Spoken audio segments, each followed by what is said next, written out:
Olá para você que está assistindo esse segundo vídeo aqui do modelo SMAP. Agora a gente vai falar do modelo SMAP mensal e eu gostaria de passar um pouco por cada uma das variáveis aqui, mas eu não vou adentrar a ideia do modelo como um todo. Então, se você quiser conferir a ideia, volta lá no primeiro vídeo, dá uma analisada nele e aí vem para cá. Então vamos dar uma olhada aqui no que a gente já rabiscou anteriormente, revisar primeiro e depois partir para cada uma das variáveis. Bora lá!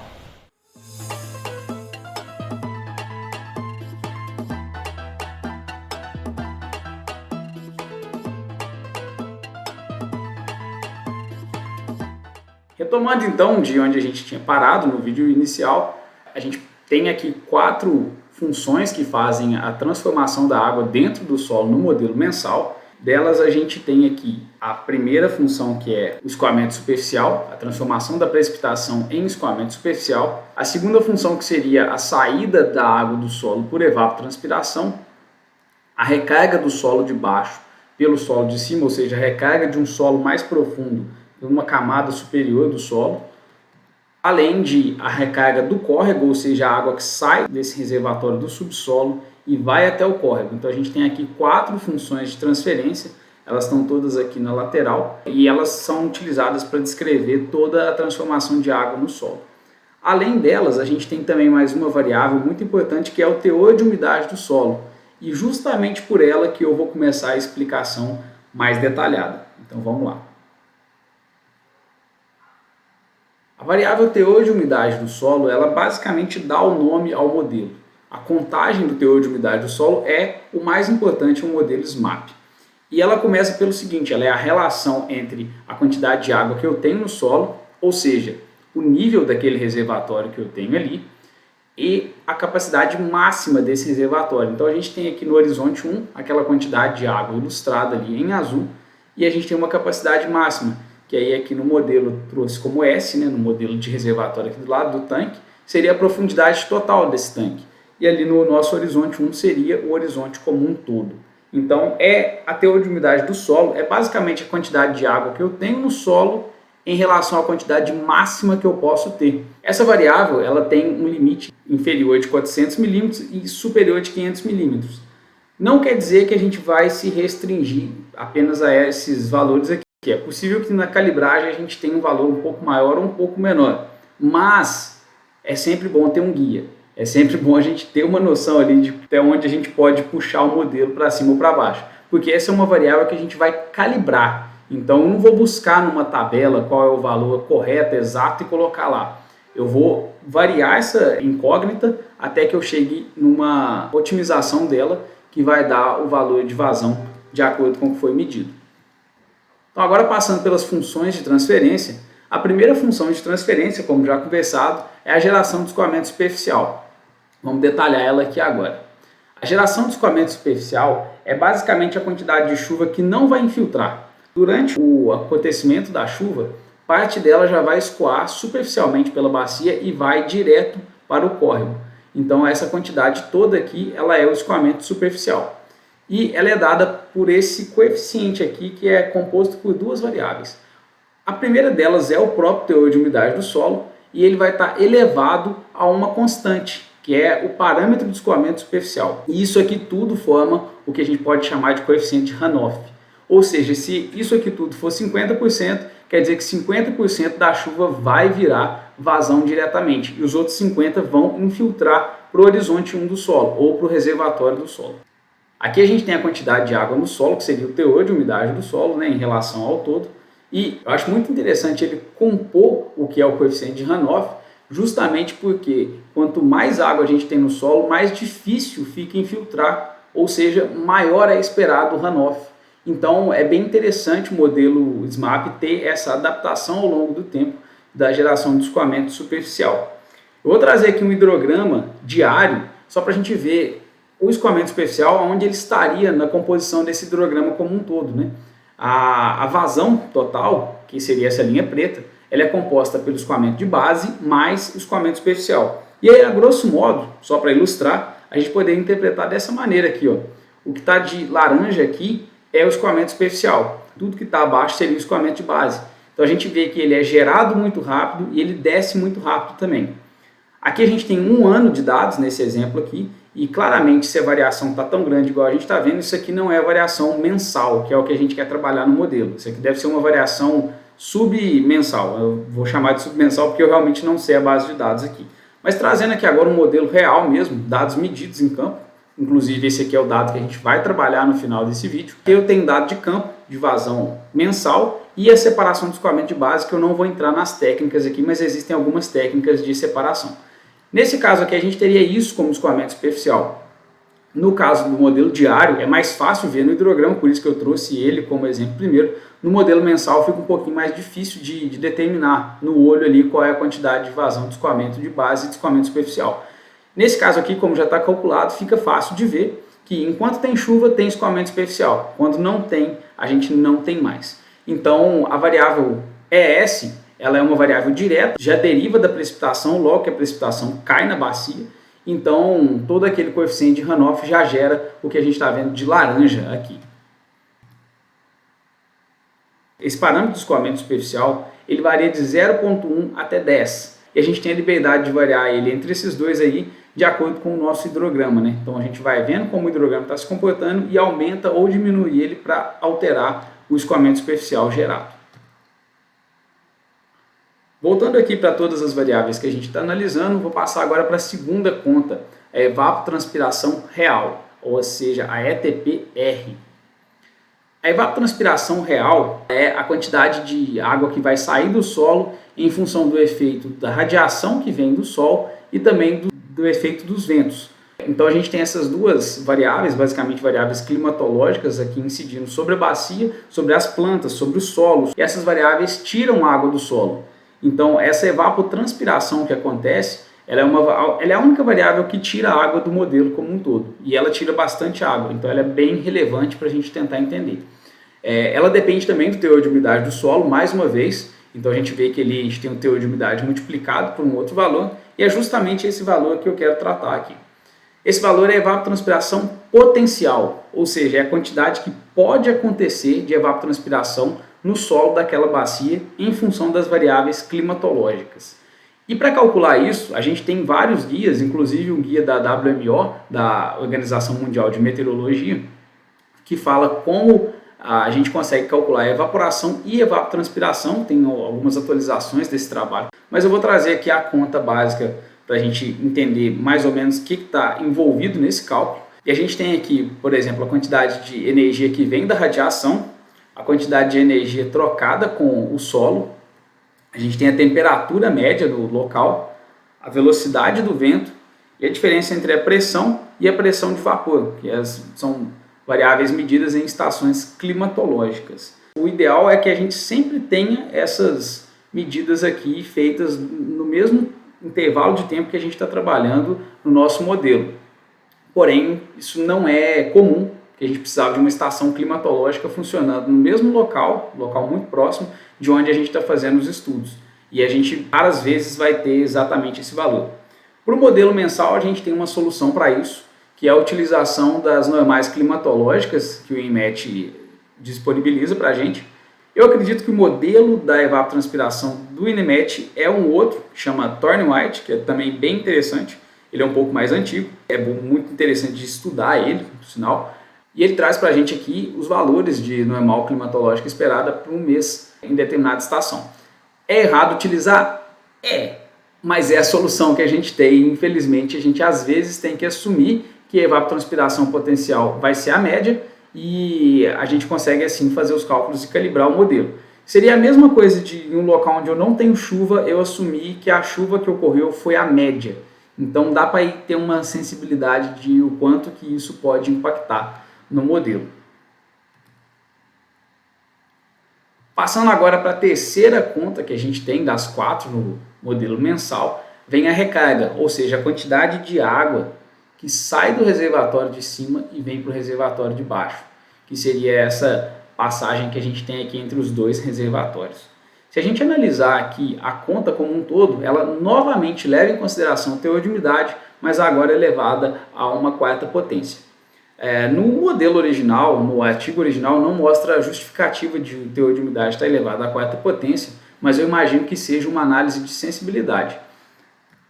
Se a gente olha agora para a constante, que seria esse coeficiente de recarga do solo de baixo pelo solo de cima, isso seria uma analogia à capacidade de passagem de água por aquela tubulação que está ilustrada aqui no canto esquerdo. Ou seja, o diâmetro dessa tubulação, a quantidade de água que pode passar ao longo do tempo.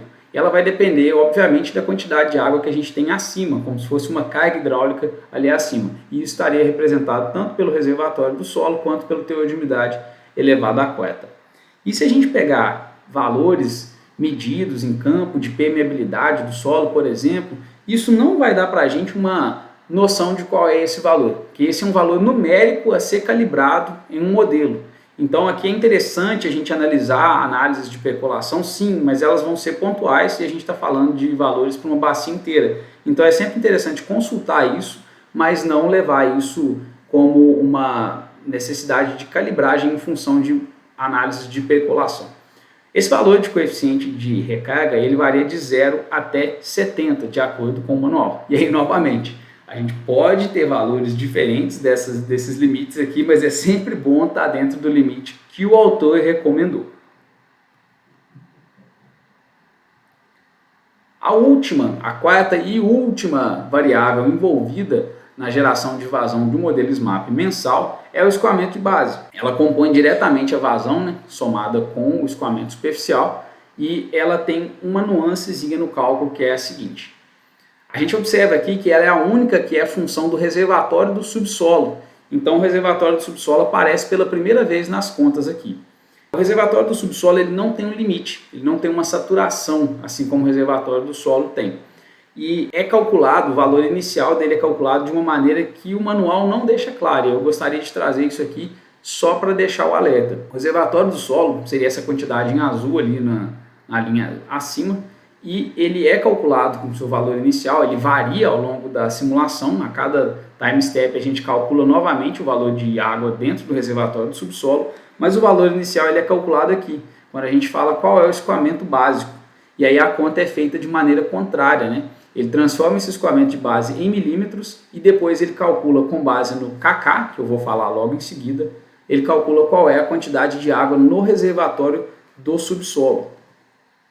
Então, trazendo aqui novamente aquele modelo que a gente estava analisando, isso é interessante porque isso diz para a gente que na hora de falar o escoamento básico inicial, a gente vai calcular uma vazão de saída e é interessante que seja um período sem chuva para que a gente tenha no nosso gráfico a coincidência entre a vazão de base e a vazão total. Lembrando, essa linha pontilhada aí eu calculei ela, mas a gente não tem ela de cara. O que a gente tem de medida é a linha contínua. Então, para eu colocar aqui, determinar quando eu vou começar a simular o meu modelo, é sempre interessante começar por um período onde o escoamento de base é igual ao escoamento superficial. E aí com isso eu já tenho esse valor de entrada e já sei qual é a variável reservatório do subsolo no time step inicial. Mas passando agora para o cálculo do escoamento de base nos próximos time steps, né, depois do primeiro. Como que ele é calculado?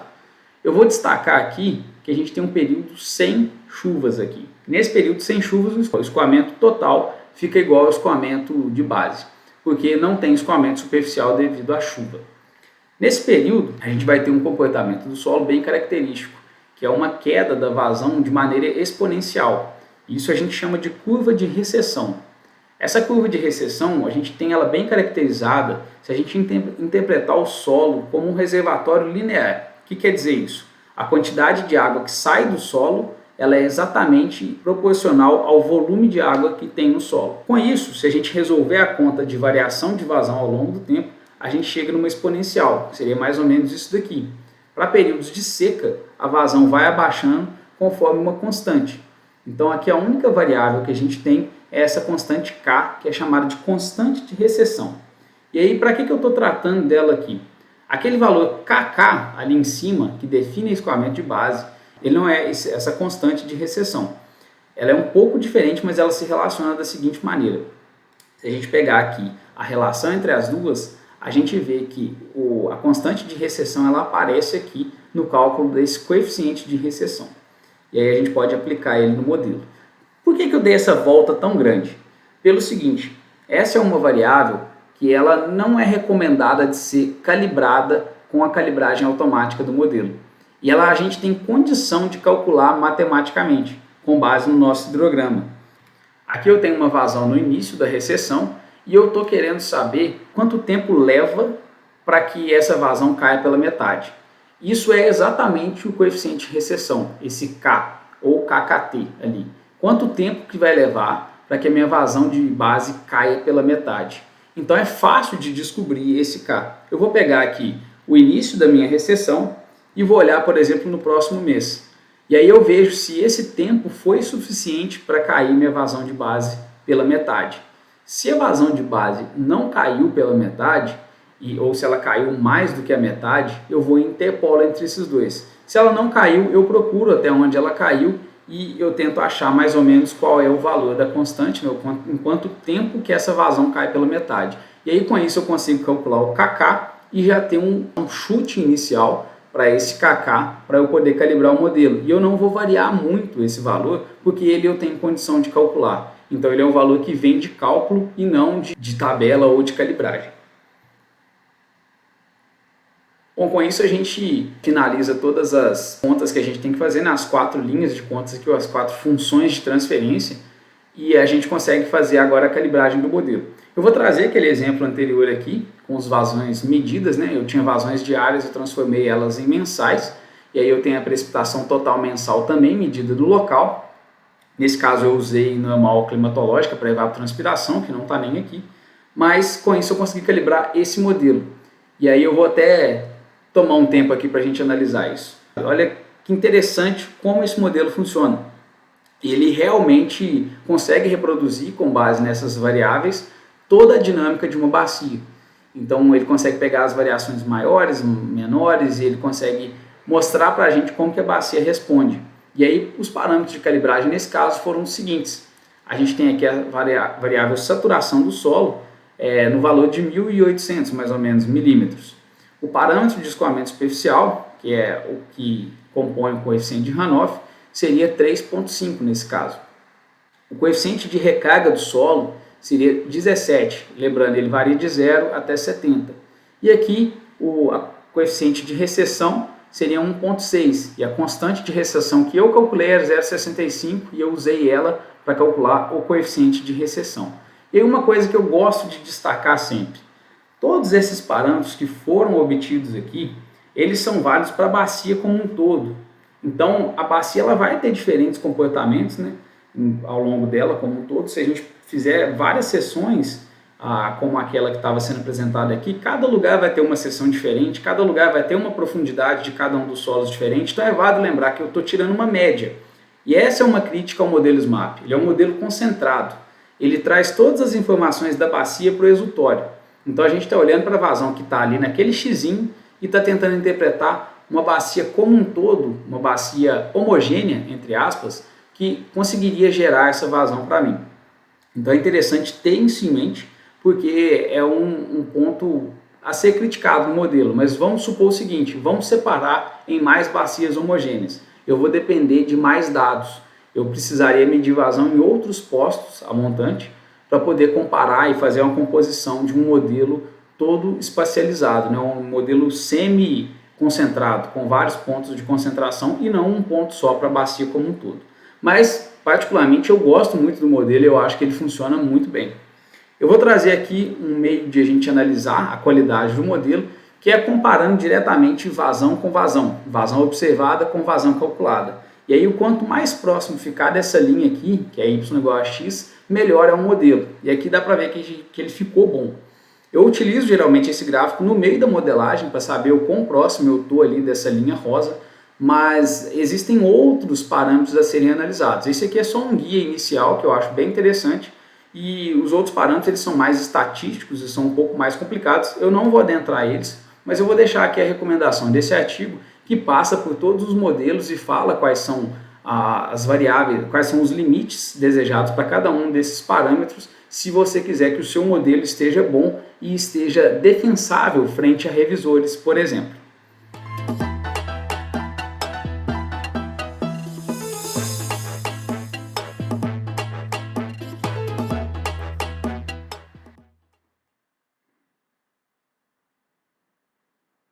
Bom, Eu separei aqui essa planilha com os dados de valores medidos de vazão, precipitação e evapotranspiração, e aqui a área de drenagem que a gente tem. Esses são os dados iniciais necessários. Eu vou aqui plotar um gráfico para a gente dar uma analisada, então eu vou selecionar todos os dados aqui, vou apertar Alt F1, que é o atalho para gerar gráfico, e vou ajustar aqui as variáveis, né, já que a gente tem variáveis que são de dimensões diferentes, né? A evapotranspiração e a precipitação, são essas daqui, tem que estar numa variável num eixo diferente dessa daqui. Então vamos editar isso tudo, alterar o tipo de gráfico, vou colocar em eixo diferente a precipitação, essa daqui, se não me engano, a vazão, que é essa daqui. E aí dá para ver que a vazão casa bem com a precipitação, né, ao longo do tempo, porque elas são variáveis relacionadas, né, totalmente relacionadas. Vou ajustar aqui agora o eixo, vou alterar de novo aqui, alterar o tipo de gráfico, vou vir na série de vazão, vai continuar como linha, essa série aqui eu vou transformar em barra, e essa daqui em barra também. É comum a gente apresentar essas variáveis hidrológicas como barras, né? Uma coisa que é bem legal quando a gente está fazendo transformações chuva-vazão, vou deletar o título aqui, vou colocar aqui precipitação e evapotranspiração.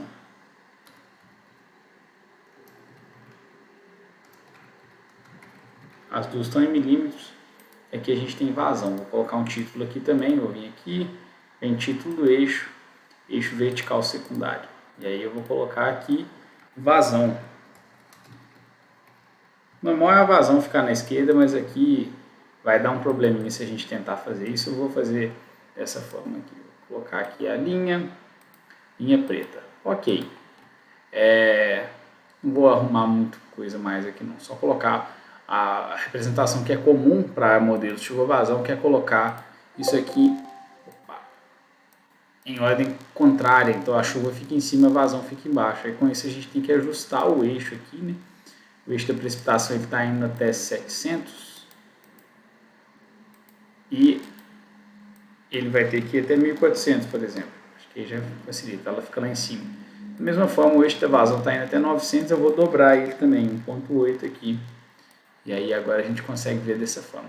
Um último ajuste que eu vou fazer, dois últimos ajustes, o primeiro, aqui as duas variáveis desse mês estão uma do lado da outra. Eu vou colocar uma em cima da outra, então a gente clica aqui nas barras, vem aqui nessa configuração, sobreposição de série, 100%, eu quero uma 100% em cima da outra. Mas aí quando uma está acima da outra, ela tampa a outra, tá vendo? A gente vai resolver daqui a pouco. Primeiro vamos resolver esse outro problema aqui, largura do espaçamento, tem um espacinho entre elas, eu quero 0, quero que elas fiquem coladas como blocões mesmo. Beleza, aí como que eu resolvo agora? Só aqui que a chuva é maior que a evapotranspiração, mas aqui eu quero saber o quanto choveu também.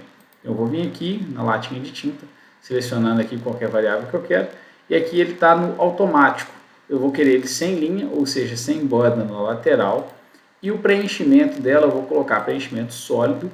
Vou escolher a cor vermelha, porque representa a evaporação, talvez para associar com saída e tal, e vou colocar ela transparente. Vou colocar ela com uma transparência de 60%, eu acho que é legal. Só para não ficar muito diferente, eu vou fazer também o preenchimento sólido aqui da precipitação, vou escolher a cor azul e vou colocar uma transparência de 60%. Tá legal, 60%? Pode ser até menos aqui nesse caso. Vou vir aqui na latinha, vou colocar talvez uns 40%, acho que assim fica legal. Então a gente consegue saber o quanto choveu e o quanto evaporou em todos os meses, eles estão sobrepostos e dá para fazer uma correlação muito mais rápida com a vazão que está aqui embaixo. Vou colocar aqui, vazão na latinha de tinta aqui, ok. A data está aqui em cima, para mover a data para baixo vai dar um probleminha. Se eu escolher aqui aonde esse eixo aqui, que é o eixo do lado de cá, vai cortar esses dados, se eu colocar em 1400 aqui, o valor do eixo 1400, eu acho que vai dar problema. Deu. Aí, dá uma má formatada aqui, eu não sei o que é isso, tá? Mas assim, tem outras soluções para isso, eu vou deixar aqui, não vou mover não. Eu poderia deletar esse eixo e usar o eixo de cá, facilitaria também, mas eu não vou fazer isso não. Vamos deixar desse jeito aqui, que dá pra gente já fazer as primeiras análises. Vou colocar aqui um marcador só para a gente saber o que é cada mês. Então vou colocar esse docinho de leite aqui. Adoro losango, cara de docinho de leite. Aqui a gente tem agora, vou tirar a linha, opa, só do marcador, de marcador interno, preenchimento, borda, aqui sem linha. Beleza, agora eu sei mais ou menos onde foram medidas as vazões. Tranquilo. A gente tem aqui agora uma coisa que é interessante. É bom começar o nosso modelo em um mês onde tenha pouca precipitação ou quase nada. Então a gente já olha aqui e já vê que um mês interessante de começar seria julho de 19. Então a gente poderia descartar esses 3 primeiros aqui só porque houve precipitação. Mas por que isso é interessante? Interessante porque provavelmente aqui em agosto e aqui em julho também a gente vai ter aquela condição de que a vazão do córrego ela é apenas vazão de base, não tem escoamento superficial. E é uma condição necessária para o começo de simulação. Então eu vou deletar esses meses aqui. Eles não vão participar. Então vamos ver quantos meses sobraram de dados para mim. Sobraram 21 meses, então eu vou fazer a calibração com esses 21. Eu vou deletar esses primeiros 3 meses aqui e vou inserir só os outros lá no modelo SMAP. Uma segunda coisa que a gente pode analisar aqui é justamente a recessão, que é aqui a gente tem um período de recessão, mas eu não tenho a curva de recessão toda desenvolvida, coisa que eu tenho aqui. Então se eu pegar, por exemplo, esse período aqui, vou colocar essa linha de outra cor aqui nesse período. Se eu pegar agora esse outro período aqui e colocar essa linha de outra cor, se eu pegar esse outro período e mais uma vez esse daqui, a gente vê que a gente tem uma exponencial. Vou pegar um último período aqui, a gente tem uma exponencial ali. Então, a partir desse mês aqui, que seria março de 2020, a gente teria uma queda exponencial da vazão até aqui embaixo, que é justamente o que vai caracterizar aquele K da curva de recessão. Então, eu vou colocar aqui só como se fosse uma análise à parte, recessão, e vou colocar aqui as variáveis. Primeiro a data, a primeira data que a gente viu aqui é março de 20, então eu vou pegar março de 20 aqui como a primeira data, e vou até agosto de 20, vou descer aqui, cheguei em agosto de 20, isso aqui seria uma curva de recessão. É interessante a gente pensar em talvez deletar os primeiros meses porque ainda tem precipitação, pegar só daqui para frente, ou só de maio para frente. Então eu acho que o resultado seria o mesmo, mas eu vou adotar isso aqui só para ser um pouco mais conservador no sentido de não estar levando em consideração esses meses com precipitação aqui. Ó.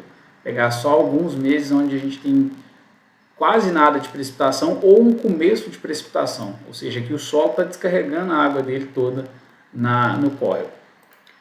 Aqui eu vou pegar o valor de vazão para cada um deles, né? Que o valor de vazão vai de maio aqui até agosto. E aí a gente quer estudar justamente essas vazões aqui. Então eu vou trazer aquelas relações que a gente tinha analisado na parte teórica, né? Que a vazão ao longo de um período de estiagem, ela varia ao longo do tempo, conforme a vazão inicial e uma constante aqui. Então a gente pode obter ela dos dados que a gente tem desde que a gente esteja num período de seca, né? O reservatório descarregando, que é o que a gente vai fazer aqui agora. Então como fazer para obter isso? A gente vê que ela é função do tempo menos o tempo inicial. Então vamos considerar aqui o tempo inicial, eu vou colocar aqui T menos T0. T menos T0 vai iniciar com 0 e daqui para frente ele vai ser contado como isso aqui menos o de cima, que seria esse daqui. Ou poderia até ter usado essa fórmula aqui em cima mesmo, que vai dar isso menos ele mesmo, vai dar 0, né, de toda forma. Opa. Então a gente tem isso aqui em dias, né? O Excel ele dá as datas em dias. Então quando eu faço a subtração de um para o outro, tem isso aqui em dias. Então aqui está em dias. E aqui eu tenho isso aqui em metro cúbico por segundo. Como eu faço para extrair o K dessa relação? Então eu vou trazer aqui agora uma notação só para a gente poder isolar o K aqui e aí com isso conseguir calcular o KK, esse aqui, né? Então a gente vai tentar isolar esse K aqui dessa equação. Quando a gente tem uma equação do tipo e elevado a alguma coisa, já fica implícito que a gente vai ter que usar logaritmo para tirar isso daqui.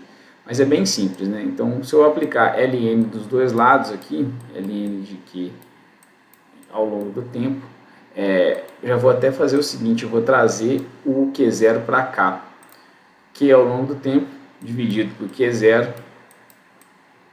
vai ser igual ao ln disso daqui, ó, ln de E elevado a menos T menos T0, a variável que já está isolada ali, dividido por K.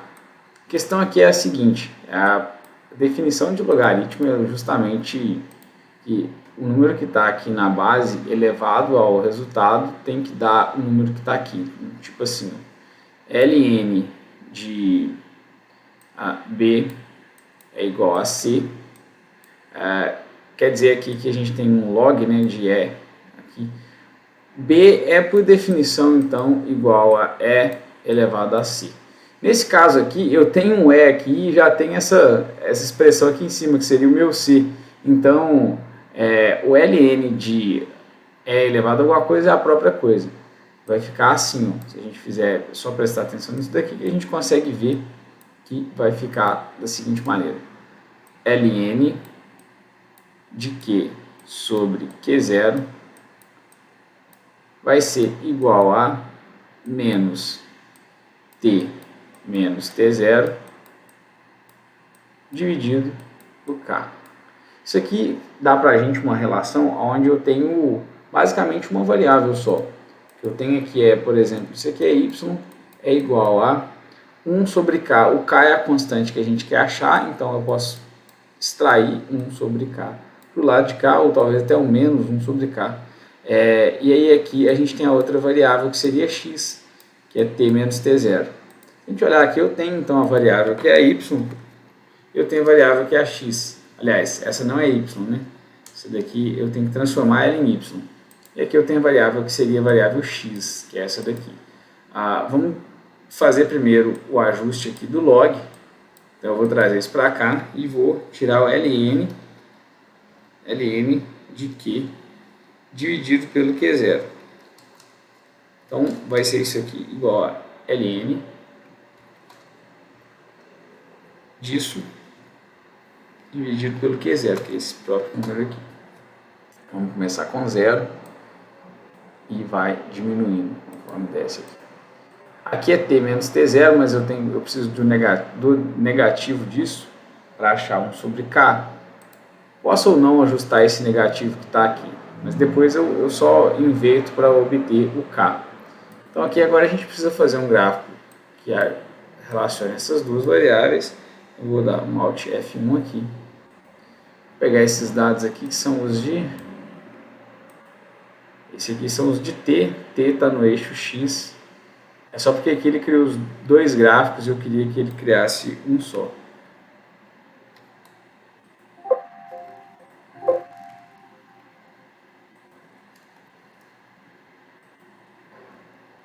Eu vou colocar os valores de x aqui. Pronto. Então, se eu fizer um ajuste linear aqui, adicionar uma linha de tendência linear, vou pedir para mostrar a equação e definir a interseção. Então, esse aqui é o meu valor de menos 1 sobre k. Menos 1 sobre k vai dar 0,015. Então, eu vou colocar aqui menos 1 dividido por k. Ele interpretou como uma fórmula aqui.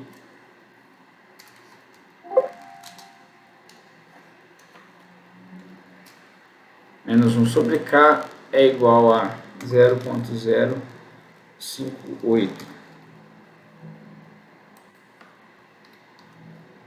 Então, k vai ser igual ao inverso disso daqui, né? Então é 1 dividido por isso daqui, e o negativo disso, vezes menos 1.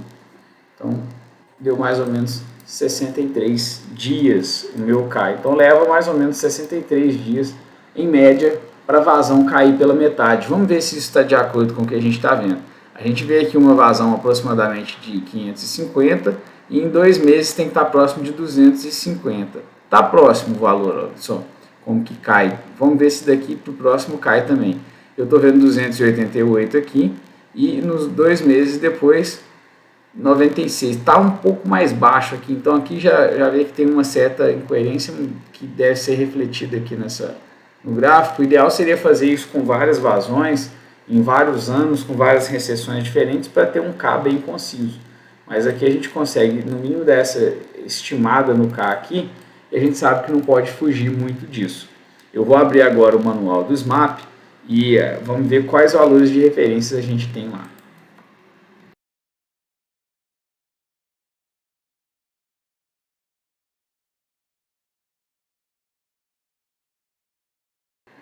E aí a gente vê aqui que a constante KKT, ela pode ser de 1 mês, 2 meses, 3 meses, 4 meses e varia de acordo com a nossa bacia. No nosso caso, a gente está caindo aqui numa bacia de recuperação rápida com 2 meses de tempo de recuperação de bacia.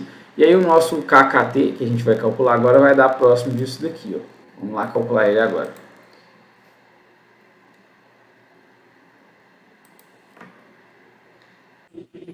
Então eu vou trazer aqui agora a fórmula de novo, que a gente relaciona o KK com o KKT. Esse aqui que a gente tem é o KKT. E ele está em dias. Só que o manual dá para a gente como referência em meses. A gente pode ver aqui no manual, deixa eu puxar ele para cá de novo. E a referência aqui está em meses.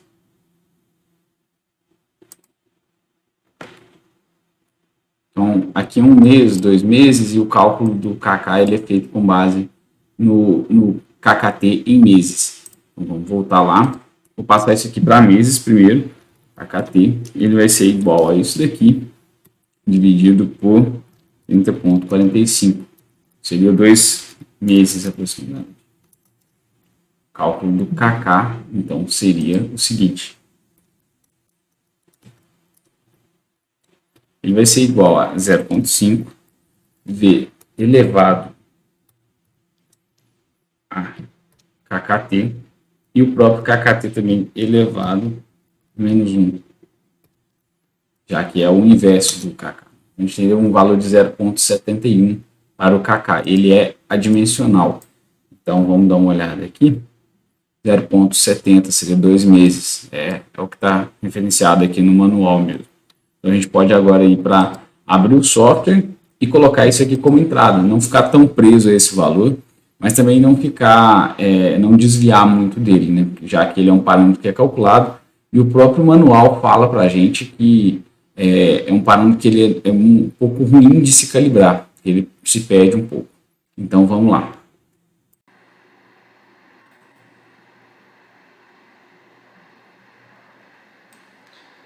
Após clicado no software, no executivo, né, uma extensão SMAPnet, o arquivo, vai abrir essa telinha aqui com o default do programa, né, todas as informações aqui estão no default do programa.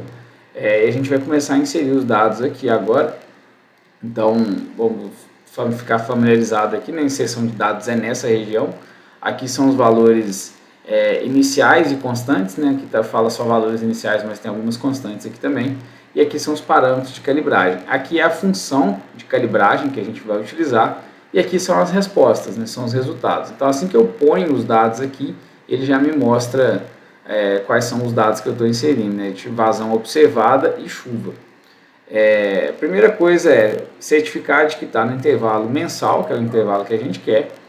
Aqui a gente vai alterar o número de meses, então eu vou voltar na planilha dados e vou ver quantos meses eu vou utilizar. São 21 meses.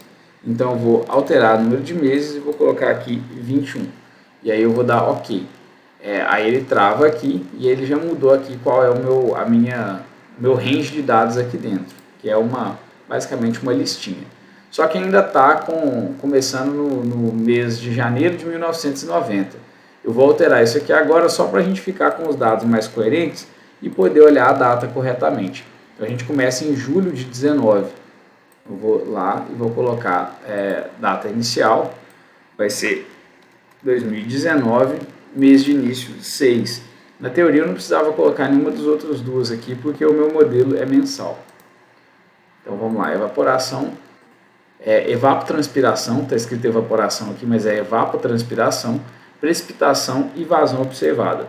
Vou pegar aqui os dados de evapotranspiração potencial. Opa, estava pegando errado, vou pegar esses dados aqui, Ctrl C e Ctrl V. Precipitação, Ctrl C, Ctrl V. E vazão observada. E eu coloquei errado aqui de precipitação. Quase excluindo esses dados em amarelo para não me atrapalhar mais. E agora os dados de vazão. Ctrl C, Ctrl V. Vou salvar. E não apareceu aqui ainda não, achei que ia aparecer. Eu acho que eu tenho que clicar em calcula para aparecer. Isso. Aí ele já calculou, ele pegou esses dados aqui e calculou uma vazão aqui também que está toda errada, obviamente. Usou os dados de precipitação, de evapotranspiração, mas usou, por exemplo, a área de drenagem completamente errada. Nossa área de drenagem é 9.904. Então, vou colocar aqui 9.904. Abstração inicial a gente não sabe. Capacidade de campo a gente não sabe também. Aliás, a capacidade de campo não entra na conta do modelo mensal. Nem a abstração inicial. É por isso que eu não estou lembrado de qual seria cada uma delas. Escoamento básico. Como a gente tinha conversado, é interessante a gente começar a simulação em um período onde não tem chuvas, justamente porque a vazão inicial do modelo vai ser escoamento de base inicial. Então eu posso considerar que essa vazão aqui, ela é praticamente só vazão de base. Eu vou usar o rabisco aqui de novo só para mostrar. Seria algo nesse sentido aqui, ó. Se eu tivesse um gráfico de vazão de base verde, por exemplo, ele estaria aqui assim. E aí, com isso, a gente tem aqui nesse período a vazão igual a vazão de base. Então, eu vou colocar aqui no modelo inicial também a vazão de base igual a essa vazão de julho, 0.061. Teor de umidade inicial, a gente vai usar ele para calibrar também. Porque muitas vezes, se a gente considera o solo muito saturado, a resposta da bacia fica muito rápida. Se a gente considera o solo pouco saturado, a bacia demora mais a responder. Então eu vou usar isso aqui para calibrar também. Eu coloquei 0.061 na abstração, né? Não tem nada a ver. A abstração eu posso deixar o valor que eu quiser, porque ela não entra na conta do modelo mensal. E aqui eu tenho os meus parâmetros a serem calibrados. Então, já que eu já coloquei os inputs, eu posso já começar a brincar com a calibração. Lembrando, assim como outros parâmetros aqui que não tem nada a ver com o modelo, eles ficam disponíveis para mudar, tem alguns aqui que não tem nada a ver com o modelo mensal. Apesar de já ter falado, eu vou repetir. Tempo de concentração, K2T, eles não têm nada a ver com o modelo mensal. A potência de escoamento superficial, sim, que é aquele coeficiente que o teor de umidade do solo é elevado a ele, para montar o coeficiente de Hannoff. Coeficiente de recuperação do solo, sim, e um coeficiente de aumento ou diminuição da evapotranspiração. Isso aqui é uma tentativa de corrigir aquela questão que eu falei, que esse dado aqui é muito incerto.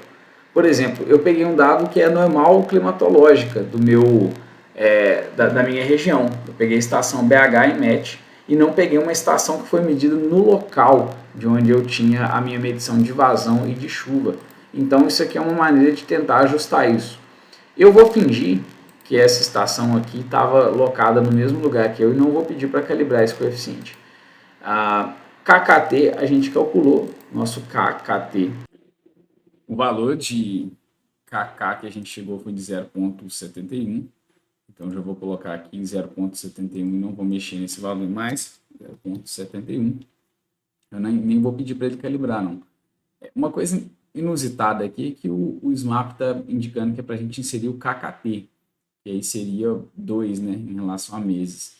Eu nem sei qual que ele está pedindo aqui, deixa eu ver. Não dá para saber exatamente, dá para olhar no manual depois aqui, mas eu vou deixar esse aqui de toda forma. E aí com isso, por exemplo, eu já posso vir aqui e pedir para calcular com esses parâmetros que estão aqui. Ou eu posso pedir para otimizar com base em algumas fórmulas que tentam minimizar a diferença entre a linha azul e a laranja aqui, ou seja, o calculado e o observado. Mas só de clicar aqui em calcular já, ele vai pegar esses parâmetros que estão aqui no default e vai calcular. com base nos dados que eu tenho aqui de entrada, né? Área, escoamento básico e teor de umidade inicial. Ele já vai calcular essa linha azul de novo. Então vamos calcular aqui. Ó, e olha só, como só de ajustar aqui a área de drenagem, a vazão inicial e o KKT, aliás, ele já deu uma aproximação bem interessante aqui. Então, só com dado de chuva e de evapotranspiração, eu estou conseguindo gerar dado de vazão, que seria esse vazão calculada em azul, bem próximo da vazão que foi observada. Mas dá para a gente melhorar um pouquinho essa calibração aqui, né? Dá para a gente fazer a calibração, aliás, ajustando os parâmetros que a gente tem aqui. Por exemplo, a gente vê aqui que a vazão calculada ela está caindo bastante logo depois do início. E isso pode ser um indício que o meu teor de umidade no solo está baixo. Então vamos tentar aumentar ele aqui para ver qual seria o efeito disso. E aí dá para ver que agora ficou bem mais próximo aqui, né? Ele infelizmente ajusta a escala também, então muitas das vezes a gente pede a ligação aqui entre um e outro, mas aqui ele já ficou com um ajuste um pouco mais interessante. Uma outra coisa que a gente repara também é que a vazão calculada ela está descendo aqui conforme a gente tinha previsto lá no com o coeficiente de recessão, né, o KKT, mas se eu mexer aqui nele, provavelmente essa recessão vai cair um pouco mais rápido ou um pouco mais demorado. Eu vou mexer nele só para a gente dar uma visualizada nisso, e aí deu para ver que mexeu pouca coisa aqui, mas vamos colocar 0,2, por exemplo, e aí ele mexeu um pouquinho mais aqui. Não está tendo tanto efeito assim, mas como a gente tinha falado, esse é um parâmetro que a gente vai manter no 0,71, que foi calculado aqui atrás. Pode até colocar 0,72, na verdade. Pedir para calcular aqui. Ok. Eu vou pedir agora para ele calibrar os parâmetros, que é o objetivo final aqui, né? Fazer a calibração de parâmetros. Então, esses parâmetros aqui que nos interessam, e eu até tinha falado que eu não ia calibrar o coeficiente de evapotranspiração, mas eu vou sim, justamente porque ele vem da estação climatológica. Então, por exemplo, todo junho, todo agosto, todo outubro, eu estou tendo a mesma evapotranspiração. E não é isso que acontece na realidade. O que a gente tem são variações próximas da média. Então, se eu estou adotando a média, a normal mensal aqui, é interessante deixar o coeficiente ligado, sim, porque ele vai ser um pouquinho acima ou abaixo do que foi esperado ali em relação à evapotranspiração. Vou calcular aqui agora, aliás, eu vou pedir para otimizar aqui agora, e aqui eu tenho as funções objetivo. Aqui tem os parâmetros que a função objetivo vai utilizar para calibrar, e essa aqui é toda a matemática por trás da calibração. E aqui são 3 funções de calibração. O manual traz um pouco de como elas funcionam, mas não é tão interessante assim de se ler e trazer para cá. O mais interessante é saber como o modelo funciona. Eu realmente não entendo bem dessas funções, queria entender um pouco melhor, mas eu acho que não é tão produtivo assim para o que a gente está tentando fazer aqui agora. Então vamos lá, vou pedir essa primeira função aqui e vou selecionar só esse parâmetro de ajuste na função objetivo. E vou pedir para ele otimizar, só para a gente ver como que o gráfico se comporta. Aí ele pergunta se a gente quer salvar as alterações antes de otimizar, salvar, e ele fala que a otimização foi concluída, mas ele não mostrou aqui ainda. Agora sim ele mostrou. E aí os parâmetros foram otimizados. Pode ver que isso aqui foi variado, isso daqui foi variado, esse também e esse também. Se não me engano, eu estava com um coeficiente de correlação de 0,97 aqui, mas ele consegue ajustar para outros parâmetros também. Por exemplo, ele analisa todos os outros aqui, que são aqueles que eu falei com o artigo de referência, que fala quais são os melhores parâmetros de calibração, né? E não é só o coeficiente de correlação. O coeficiente de correlação seria o R quadrado de uma regressão linear entre as duas. Só que não é só isso que interessa, porque muitas das vezes o R quadrado está bom, mas outros parâmetros não estão tão legais. Por exemplo, uma das duas curvas aqui, ela tem a área abaixo dela aqui maior do que a outra, então quer dizer que o volume de escoamento total está sendo diferente. Tem alguns dos parâmetros aqui que analisam correlação entre o pico, se o pico de vazão de uma está batendo com o pico de vazão de outra. Então, não é interessante olhar só para uma, é interessante olhar para várias, mas a primeira que eu olho sempre é a correlação, que é esse daqui. Eu vou até trazer ela para cá, torcer para não travar aqui. O SMAP ele costuma travar quando a gente copia a tabela dele. E aí eu vou entrar aqui agora nos resultados gráficos. Abriu essa nova aba, e aí aqui de cara ele já inverte uma coisa, né? Aqui a vazão observada é em laranja e a calculada é em azul. Aqui é o inverso. Aqui uma é azul e a outra é laranja. E aí o que a gente consegue fazer é pegar aqui a vazão observada e a vazão calculada. Vou dar um Ctrl C e ele trava algumas vezes quando eu faço isso, tá? Vou dar Ctrl V. Não, não travou. Aqui é observada e aqui é calculada. E aí eu vou criar um gráfico com as duas, que é basicamente o gráfico que está lá, né? Mas o que eu quero é colocar as duas no mesmo gráfico. Vou pegar essa daqui, vou deletar e vou colocar aqui no eixo X. Pronto. E aí eu tenho a correlação entre as duas agora. O tipo de gráfico está errado, né? Esse gráfico é o de linhas. Eu quero o gráfico de dispersão, esse daqui. E aí eu gosto de colocar o gráfico já em formato quadrado. Vou colocar ele aqui 4, 4. Vou colocar o mesmo range aqui de vazões, opções de eixo. Aqui vai até 1.2, então esse aqui também vai até 1.2. Aqui está de 0,2, 0,2, ele de 0,2, 0,2. Beleza. Por que eu fiz isso tudo? Para a gente ter uma noção de que aqui tem que ter uma reta y igual a x. Tem que bater numa reta y igual a x os dados que foram. Deixa eu ver quem está no eixo x aqui. T está no eixo x, então calculada no eixo x. Vazão calculada. E aqui vazão observada. Geralmente é o contrário. Quando a gente vai ver como está apresentado, geralmente a observada fica aqui e a calculada fica no eixo Y. E aí é que a gente quer que isso chegue mais próximo possível de uma reta, que é y igual a x. Eu vou colocar essa reta aqui, ó. Y igual a x. E aí ela vai de 0 até 1.2.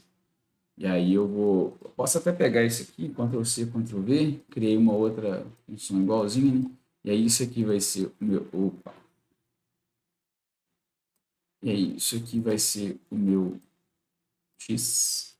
E isso aqui vai ser o meu y também, porque y é igual a x. E aí, mas vai aparecer uma bolinha aqui mostrando onde está y igual a x. Eu vou travar isso aqui no 1.2 também. E aí, tá daqui até aqui embaixo. Ó. Esses dois pontinhos são os que eu criei agora. Só que eu quero eles com formato de linha. Eu vou colocar essa linha aqui, talvez com 50% de transparência. Vou colocar ela vermelha. E vou colocar ela pontilhada, porque ela é uma linha de referência para mim. E vou tirar aquele marcador lá, né? Sem marcador, que era aquela bolinha laranja que estava lá. Pronto, aí eu criei uma linha aqui só para eu ver quanto que as minhas vazões estão próximas dessa linha ou não. E aí eu gosto de copiar do SMAP para cá, porque a gente acaba tendo isso aqui já pronto para colocar num relatório. E aí, aqui eu vou colocar uma barra de erro, e aí aqui vai ser o erro positivo e aqui vai ser o erro negativo. E aqui na frente eu vou colocar o meu erro. Aqui eu vou colocar, por exemplo, isso aqui vai ser igual a esse, vezes 1 mais esse erro aqui. Deixa eu só travar isso daqui. E aí eu vou puxar aqui para baixo e eu vou puxar essa forma para cá também, só que corrigindo aqui, sendo 1 menos o erro. E aqui eu vou colocar aqui para lá. O que eu quero com isso? Eu quero criar uma curva que me mostra qual que é o percentual de erro entre a vazão calculada e observada. E aí eu vou colocar, por exemplo, aqui 30%. Então ele já subiu uma linha e já desceu a outra aqui. E vou criar agora essas duas linhas aqui para eu poder entender como que está variando, como está se dispersando a vazão que eu estou calculando. Vou adicionar aqui erro positivo. O erro positivo ele vai ser os mesmos valores em x e esses valores aqui em y. Ok? E aí aqui eu vou adicionar agora erro negativo.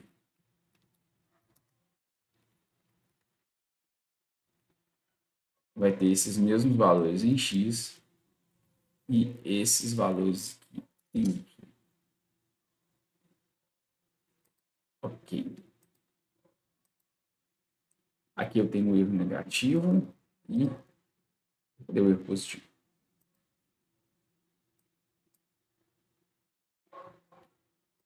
Agora eu só vou transformar isso daqui em linhas, na verdade. Vou tirar o marcador daqui, nenhum. Eu vou colocar a linha sólida e vou colocar também transparente. Transparência de 50%. Cor vermelha. Talvez colocar um pontilhado diferente aqui, só por ser uma barra de erro. E eu vou fazer a mesma coisa também com o erro positivo. Vou colocar ele sem marcador. Vou vir aqui na linha colocar uma linha sólida com 50% de transparência. E o que mais?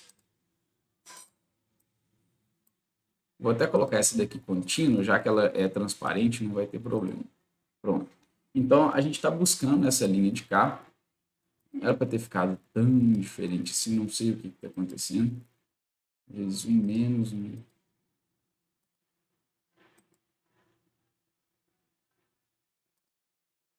Ele está pegando daqui, ó. É isso. Tá travado errado. Agora sim, as duas estão com o mesmo range aqui, né? Quando eu puxei a fórmula para cá, ele arrastou esse aqui, não podia arrastar. Pronto, desculpa.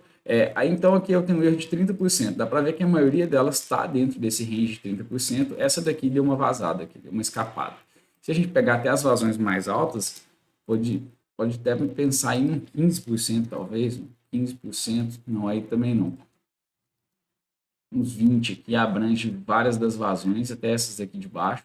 Só essa aqui que fica de fora, essas aqui ficam no limite ali, em 25, algo assim. Então, isso que é interessante, é ver o quanto que eu estou errando nas vazões. Eu acho uma maneira bem direta de fazer isso. Essa que a gente fez aqui agora.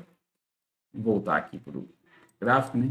Mas o próprio modelo SMAP, ele dá isso para a gente no gráfico, por exemplo. Esse que é o gráfico de função objetivo, né? Quanto tempo que ele demorou para calibrar os parâmetros. Então, ele rodou 50 vezes a variação de parâmetros e chegou no valor legal. E aqui mostra qual que é o valor da função objetiva. Ela tem que chegar até 1. Então, quanto mais próxima de 1 ela chega, mais ela está estabilizada, né? Esse gráfico é exatamente o que eu acabei de gerar lá, apesar de ele falar que aqui é vazão, aqui é período e aqui está mostrando errado as variáveis, mas ele é exatamente o gráfico que eu acabei de gerar ali atrás, no Excel. Aqui é vazão residual, ao contrário do que parece, ela não é a vazão de base, que tem o mesmo nome, né? Ela, na verdade, é o resíduo da subtração das duas vazões. Então, você pode ver que essa aqui, a vazão no período 6, ou seja, no sexto mês que eu calibrei, ela está com mais diferença, que ela está com 0,24 de diferença em relação que essa daqui, ó, no dia 12 de 2019, né? No mês de dezembro de 2019, eu estou com um erro de vazão de 0,25 metros cúbicos por segundo. E ele mostra também todas as variáveis que foram calculadas ao longo da simulação, né? Escoamento superficial, recarga subterrânea, reservatório do solo e tudo mais. O escoamento direto ele é uma variável que não entra no modelo mensal, então está tudo zero aqui. Aqui tem evapotranspiração efetiva, que realmente saiu do solo a cada mês e tal. Então a gente consegue trazer isso tudo para o Excel e fazer uma análise mais direta do modelo como um todo. Em relação à calibração, nesse caso eu pedi para calibrar aqui e ele já calibrou muito rápido os parâmetros. Eu vou até mudar aqui agora. A gente vai, por exemplo, calibrar com o E-coeficiente igual a 1. Eu vou pedir para ele otimizar essas outras três aqui. E aí a gente vai ver como vai mudar aqui no gráfico. Ele já conseguiu calibrar um pouco melhor aqui, sem ajustar o E-coeficiente. Talvez tenha ficado até um pouco melhor algum desses parâmetros que estão aqui. Mas a questão é que muitas das vezes a calibração é muito chata. Ela passa por um monte de tentativas e o parâmetro nunca responde direito. E a ideia é que a gente possa analisar o gráfico e ver o que pode ser aumentado e mudado aqui de acordo com o comportamento. Por exemplo, se esse pico de vazão aqui tivesse mais baixo do que o pico observado, é bem provável que quem eu deveria ajustar seria o parâmetro de escoamento superficial ou a saturação. Lembrando que a saturação ela aparece em quase todas as contas. E aí, no caso de a minha vazão aqui está caindo bem mais demorada do que deveria, o parâmetro que eu deveria ajustar é ou o coeficiente de recuperação ou se não o KKT. Mas como o KKT é calculado, é melhor mexer no coeficiente de recuperação, que é quem fala a quantidade de água que sai do solo 1 e vai para o solo 2. Então, se está saindo muita água aqui do solo, se está demorando muito para sair água de um para o outro, pode ser um problema nesse parâmetro aqui. E assim sucessivamente, né? Ou na saturação, porque a saturação influencia nisso. Então, a saturação sempre entra em todas as contas. Pode acontecer de duas calibrações no modelo completamente diferentes darem um resultado muito bom aqui. Então, o ideal é sempre ter mais de um ano para calibrar e, além disso, ter mais alguns anos ou muitos anos para validar essa calibração antes de aplicar isso para uma previsão de vazão futura. Então, só isso já dá um trabalho bem grande de fazer tanto a calibração quanto a validação. Nos casos que eu trabalhei, a maioria das vezes eu tinha só dado o suficiente para calibrar, nem para validar eu tinha. Por exemplo, eu poderia pegar esse ano aqui e calibrar até aqui e validar com esse resto. Mas reparem que nesse resto aqui eu não tenho nenhum ano de hidrológico decente para eu poder fazer uma validação dele. Então eu acabo usando todo o período para calibração mesmo. E aí daqui para frente eu teria que assumir que está correto. Mas o certo é sempre ter vários anos e aplicar isso neles. Eu vou pegar aqui agora esse novo resultado, que está aqui, e vou levar para lá. Acabei desviando um pouco do que eu estava fazendo, mas eu voltei. Pronto. Está mais próximo. Realmente, quando eu calibrei, eles vieram mais para a próxima aqui. A todos, inclusive esse daqui. Olha só. Provei. Está mais próximo mesmo. Então, calibrar aqui realmente deu para a gente uma certa maior assertividade nos parâmetros. Com isso, agora que eu tenho meu modelo que eu posso considerar calibrado, lembrando que isso vai variar de acordo com cada uma das suas necessidades aí, tendo esse modelo já calibrado, eu posso agora aplicar esses parâmetros aqui para novos dados de chuva e de evapotranspiração e prever vazões futuras, criar séries de vazões onde eu não tinha dado de vazão medida. Beleza?